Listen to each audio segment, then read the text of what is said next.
My name is Andrew Bodewes. I am a contractual lobbyist for the Illinois Retired Teachers Association. What that means is I work for the association as well as some other folks, and I'm at the Capitol whenever they're in session. I testify on behalf of the association, track legislation on behalf of the association, and also try and build our relationship with legislators, senators, and all of the multitude of staff, both for the General Assembly, the agencies, the governor's office. And really it's all coming together to try and do is provide legislators and legislation that's informed, that's helpful to retired teachers and the members of our association, and that the other big piece, of course, is fighting back against negative legislation, uninformed legislation that's harmful to our members. I grew up, born and raised in the Springfield area. I went to school here in Springfield. From there, moved out to Colorado to do my undergraduate degree. Moved back to Illinois because I had an opportunity to work for the Illinois House Democratic Caucus. I worked for them for a couple of years, 4 years. From there, I was hired by the Illinois Teachers Retirement System as the Director of Governmental Affairs. Worked with the Illinois Teachers Retirement System for a couple of years in that role, and then started my own business with another individual, and through that business started to work for the Retired Teachers Association. So what lobbying means in layman's terms, first of all, I'll just go back first to the actual definition. Lobbying means to ask a public official to do something for yourself or for others in their official capacity. The simplest example of this might be asking a legislator to vote no on legislation that would eliminate pension benefits. Or asking a governor's office staff person to provide information to the governor on how pensions work and how retired teachers receive an annuity. I think the funniest misconception about lobbying, I think sometimes people have views or images of it, that it's this fun, great, going out and whining and dining. It's about 95% data entry, especially what we do here at the Illinois Retired Teachers Association. We deal with complex subject matters. So there's a huge amount of education that goes into everything we do. Again, whether we're trying to pass legislation or if we're advocating to kill legislation. Because of that, little bit more complicated than maybe an issue that all folks are familiar with, like buying a house. Most people can relate to buying a house, but most lawmakers can't necessarily relate to pensions or to retiree health care and the economics and the sort of the social funding of that. So just a lot of education and a certain amount of screaming and yelling. So the interesting thing is that the Illinois Retired Teachers Association isn't partisan. And the Illinois Retired Teachers Association is, it's many things. It is an advocacy organization, it is a member benefit organization, but it is a political organization as well. And what that means is there's a political action committee, and we carry out an endorsement process where we endorse some legislative candidates and other statewide candidates. Historically, if you run, and I think we're last time I looked, we had endorsed, I think, about 52% Democrat, 48% Republican. So always trying to stay 50-50, but just happened to be the last time we went 2% over. The same is true if you look at the funding of it. Candidates that we're supporting, that money is split not just Democrat and Republican, it's split downstate in the northern part of the state, east to west. It's geographically diverse. It is a caucus diverse between the Senate and the House of Representatives. So there's a lot of balance and a lot of diversity across all of that. I think there's probably a couple reasons for that. One, we get to be focused. We're not an organization that has to worry about 800 items of legislation. We're focused on healthcare for our retirees. We're focused on pension benefits for our retirees. We're focused on the funding that makes those things possible, and quality administration, and ease of access and ease of use. That's where we interact with state government. So because we're focused, we don't have to care about if we don't have to care about the way they vote on guns or the way they vote on the environment. We really get to focus in, and that means that there are legislators, lawmakers from every walk of life that support us in what we do. When we make an endorsement on a legislator, it's based solely on retirees. And the criteria that ultimately get used, we use a questionnaire system.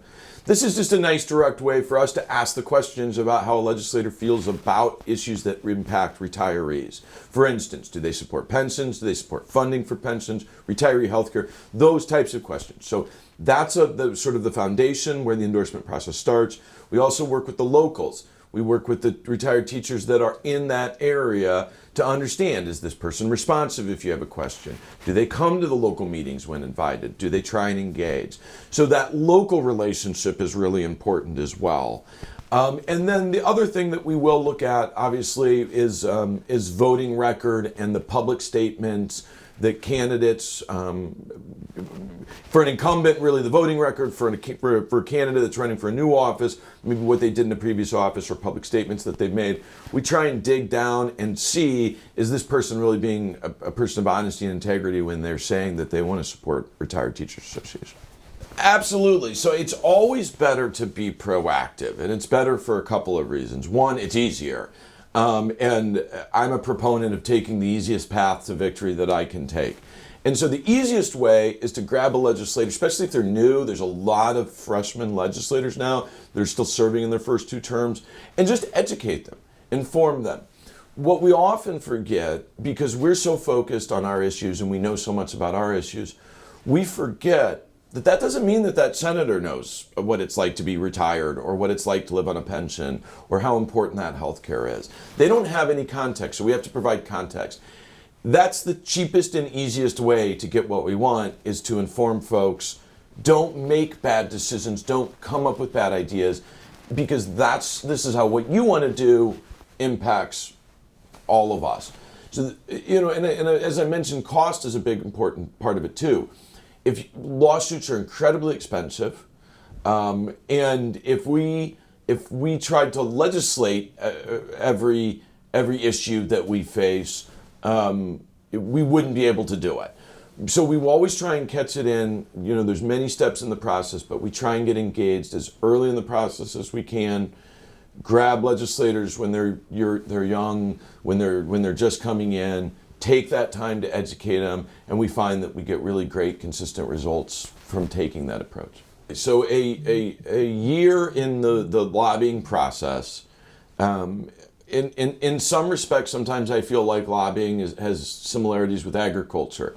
You follow a schedule that you don't determine. It is a predetermined schedule, and you base everything about key important times in that schedule. So the General Assembly every year comes in right at the beginning of the year, right in January. January is usually a light month, and it is a lot of paperwork process. These are long days in the office, not as often at the Capitol, where we're reviewing all the legislation that's being introduced. In any given period, in any given year, there's as many as 7,000 items of legislation filed.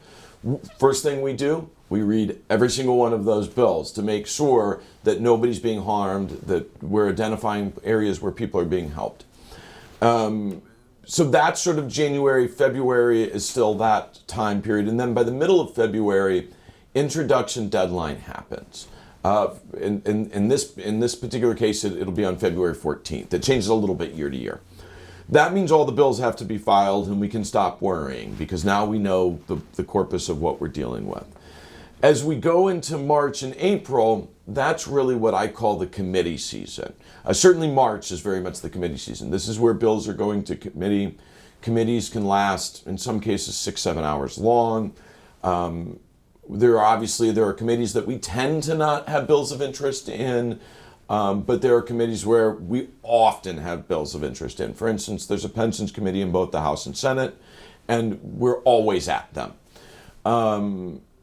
So that's kind of March. Early April is really that committee time, and those are long days of sitting at the Capitol, listening to things that you'd rather not be listening to, waiting for your bill to get called, waiting for the issue to come up, but a lot of hurry up and wait during that time. So we get into the end of April and into May, two things are starting to happen. One, those bills are now going to the floor and being passed, where they're going over to the chamber opposite of origin. So if they started in the House of Representatives, they're going over to the Senate, or vice versa. During that time, it's a lot of running around. There's a lot of meeting with legislators, giving them information, making sure that sort of all of your ducks are in a row for the bills that you're trying to pass, making sure that they're meeting the parliamentary deadlines, for the bills that you're trying to kill, trying to make sure that they're not meeting the parliamentary deadlines, maybe working towards trying to get an amendment. This is also a time where amendments are happening.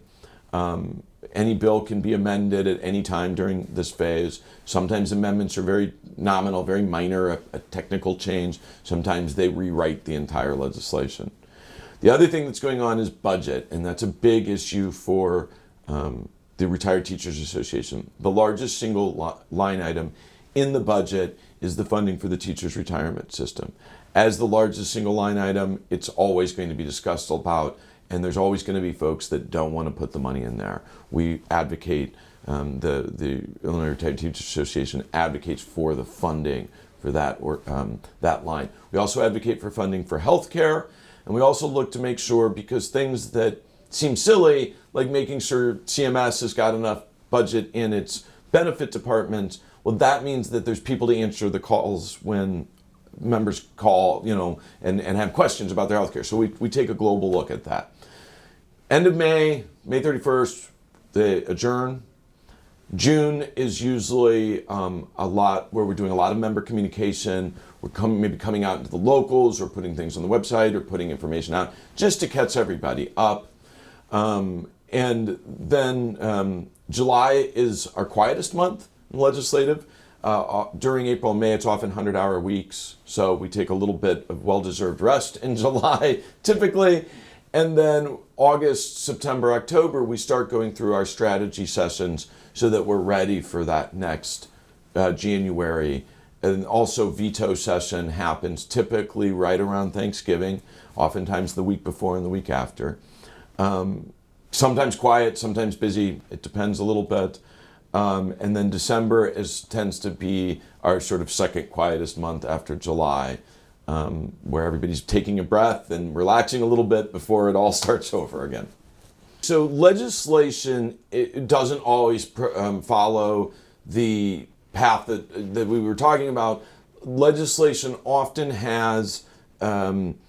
can come as an amendment in the most surprising of ways. The Illinois Supreme Court has said, quote unquote, single subject. So a bill has to follow a single subject. And what that means is that a bill has to be introduced in the same broad subject matter that any amendments come onto it. But that's kind of silly because, for instance, the subject could be state government. Well, are they involved with state government? They are. Therefore, that would be germane. What happens then, in order to get around parliamentary processes and time requirements, they create what are sometimes called shell bills or vehicle bills. These are bills that make a nominal change in statute, typically in very broad subject areas like state government. And the change that is being proposed in that bill is not the change the sponsor ultimately wants. He wants to add an amendment, she wants to add an amendment and make the change. She's just not ready to do it yet. So that can come out, has to be filed for an hour before it can be voted on. So by using a shell or a vehicle bill, you can end run all of the timing and posting requirements. Perfect examples of this. Tier 2 was the bill, the language, which it was about 485 pages, was available for 1 hour before it was voted on into law. Senate Bill 1 was a very similar experience. Senate Bill 1 was, of course, the legislation that unconstitutionally took benefits away from retired and active teachers, that we were very involved in that lawsuit that reversed. So yes, especially on the really bad stuff, because the reason that a lawmaker goes that path is they don't want these issues in the light of day. They're intentionally trying to be sneaky. It's important for this organization to have as many members as possible. And I'll actually add to that, it's also important for this organization to have as active members as possible. I had a great conversation with a legislative leader in the House one time that really informed me and made me sort of kind of almost change the way I see the world. I was talking to him about how a bill that he was introducing to eliminate health care for retired teachers was a very bad bill. And I was involved in a very long conversation with him, and I was begging and pleading with him that it was a terrible bill. And he said something very interesting to me. He said, well, it can't be that bad. And I said, well, what do you mean it can't be that bad? And he said, well, I filed it 2 months ago, and I haven't had one retired teacher call me or write me or ask me anything. He said, so if it was really bad, somebody other than just you would be talking to me. Well, I can promise you that after that conversation, that changed. But he had made a valid point. If it was such a bad bill, if it was so terrible, how come nobody else had come and talked to him? I'm obviously not of retirement age. And so what we do, it's important to be able to say, look, the more members we have, the stronger the voice. If it's 38,000 members, that's a strong voice. But 45,000 members is a stronger voice. And what we're saying, by having those numbers and by being engaged, we're informing the General Assembly that we care about our pensions, we care about our health care, we care about our quality and our experience when we interact with state government, that we think what we've done is important and that we think what we continue to do is important. That's what we're telling that legislator. If we're not engaged, and obviously the lowest level of engagement is not being a member, we're really telling the General Assembly and our legislators that we don't care if they change our pension. We don't care if they take our health care away. And it is interpreted that way. I mean, and again, that example with that particular representative, I mean, that's how he was interpreting that. So I love being here.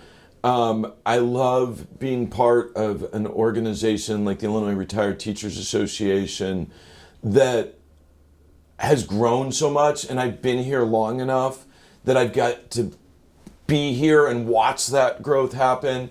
I mean, we talked a little bit about what we're doing politically. When we started, we were doing very little. Now we're competing with large organizations. And when we started, we used to have to call everybody, oh, please fill out the questionnaire, please fill out the questionnaire. Now I get calls from representatives and senators, call me the minute the questionnaire comes out. I don't want to miss that. It's very important to me. I've got folks saying, what do I need to do to be a better friend with the Retired Teachers Association? Because of what we're doing in part on the political and because we have such a quality program there, we've made it very easy for the representatives and senators to interact with it. We've taken down obstacles so they like interacting with us. They like our process. And we've done very good about, whether it's financial or whether it's just informing our members in the local area and helping them with their messaging and supporting them and what they're trying to do. And that's been just something, again, that we've just had so much growth. I think why this organization has had growth, again, on the political side, on the legislative side, and again, I mean, we were the folks that, in Senate Bill 1, we were the folks, it's Heaton versus the state of Illinois. It's our member that was that sued the state and kept them from reducing pensions. One of the biggest lawsuits in the last 20 years, and we were at the heart of that, and we chose to be there, and the membership engaged so beautifully, and so now folks think twice. But when we say, well, we can always sue, they think twice about that because they know we can't. We do what we say we're going to do, and we say what we're going to, we say what we are going to do. We're honest. We approach the system with integrity. But I think the reason why, other than you've got a great staff here, you've got a great board, those are all good things.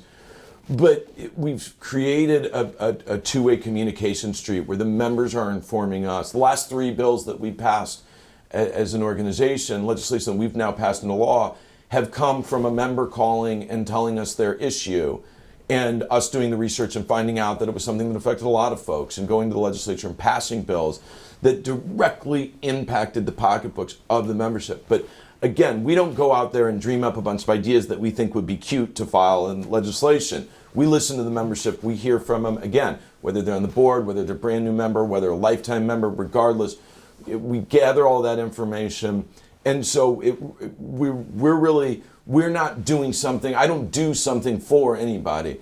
I'm part of a process that empowers all of our members to do something for themselves, and I think that foundational approach has led to incredible amounts of victories. We haven't had a bad bill passed in years, and we've been consistently passing positive legislation, and this year's not going to be any different. We're going to continue to pass positive legislation. So. And again, it's because of our members that we do that. It's not because of me. It's not because of any staff people here. It's because retired teachers who are engaged and active. The IRTA, join today. Protect your pension and health benefits the easy way. Visit IRTA online.